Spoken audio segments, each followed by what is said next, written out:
Thank you for joining us once again here at Seafried and Brew. I am Jamie Sumner, Chief Analyst.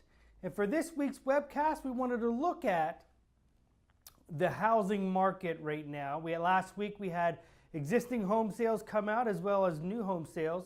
So let's go ahead and look at some of the numbers that we saw. Overall, inside the existing home sales, we are at 5.62 million homes being sold on an annual basis. So that's we're all the way up here. As you can see, we're above where we were back in March or May of 2007. We're way up here that 5.62. We've made some ground, kind of starting to level off a little bit. This shows the power of that low interest rate.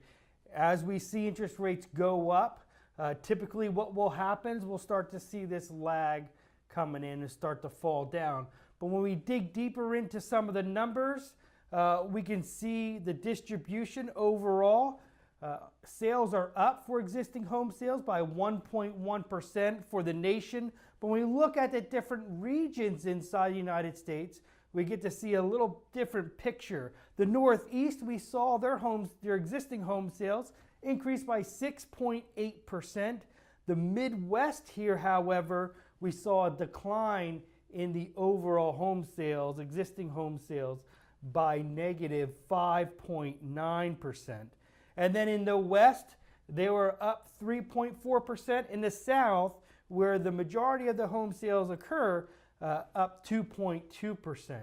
A really interesting graphic put out by the National Association of Realtors. Here we can see the median price of existing home sales at that $252,800.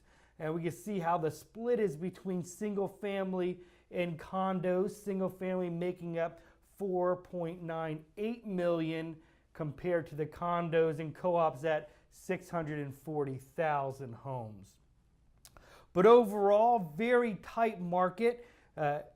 On average, homes stayed on the market for 27 days. That's down from 29 days back in April. And that is actually the lowest number since they've been tracking it from May 2011. So a very tight market in here. As far as the distribution of prices across the United States, we can see the Northeast on average, or the median price, is $281,300. That's actually up 4.7%. The Midwest at $203,900. That's actually up 7.3%. Perhaps that is the result or the cause of that decline within that area. We look at the West and we're at $368,800, up 6.9%. And then in the South here at $221,900, up 5.3%. So that's how the existing home sales lay out here for the month of May.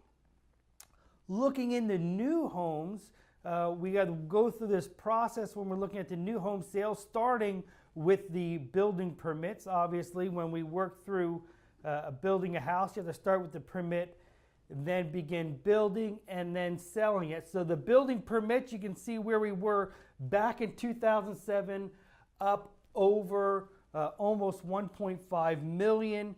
We've made some headway coming back here, and you can see where we are today, or in May, at 1,168,000 sales here, or building permits.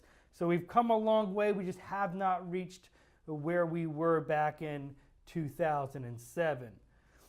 What is concerning, though, is this downward trajectory here in the most recent months. We look at the housing starts.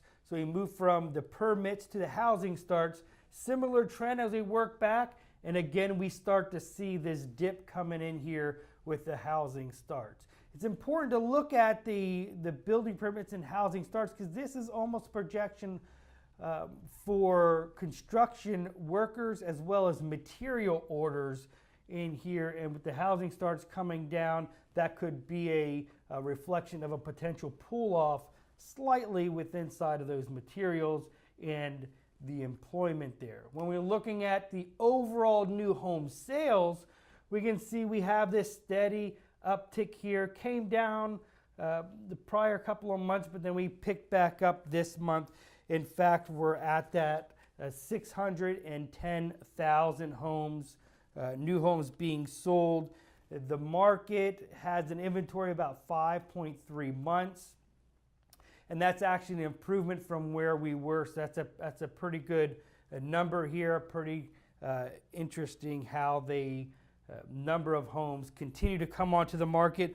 Overall median house new home sales price is at $345,800, up about 11.5% a month over month.